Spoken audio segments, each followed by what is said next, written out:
Try red chilli நம்ம ஊரில் இதுக்கு பேர் வரமிளகான்னு சொல்லுவாங்க. இந்த வரமிளகா வந்துட்டு நீங்கள் அதிகமாக சாப்பிட்டீங்க அப்படின்னா அசிடிட்டி, அப்போ ஸ்டொமக்கில் வந்து இரிட்டேஷன் வர்றது, அந்த மாதிரி இஷ்யூஸ் வந்துட்டு வரும். இது வந்துட்டு not suitable for kids and ulcer இருக்க பீப்புள்னு சொல்கிறாங்க. ஏன்னா இது வந்துட்டு அல்சர் இருக்கிறவங்களுக்கு மேலும் மேலும் புண்ணாக்கும்.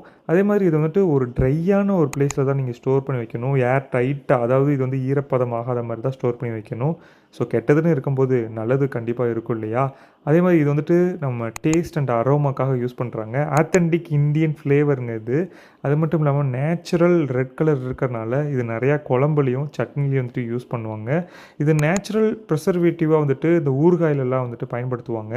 இது முக்கியமாக நம்மளோட டைஜஷனுக்கும் ஃபேட் பர்னிங்க்கும் ரொம்பவே ஹெல்ப்ஃபுல்லாக வந்துட்டு இருக்கும். இன்னொரு விஷயம் சொல்லட்டுங்களா? இதில் விட்டமின் ஏ இருக்குங்க, அப்புறம் ஆன்டி ஆக்சிடென்ட்ஸும் இருக்குங்க. ஆனால் ஒன்றே ஒன்று என்னென்னா, நீங்கள் அதிகமாக எடுத்துக்கூடாது. எடுத்திங்கன்னா அசிடிட்டி அண்டு பர்னிங் சென்சேஷன் உங்கள் வயிற்றில் வந்துட்டு ஒரு மாதிரி எரியிற மாதிரியான ஒரு ஃபீல் வந்துட்டு வரும்.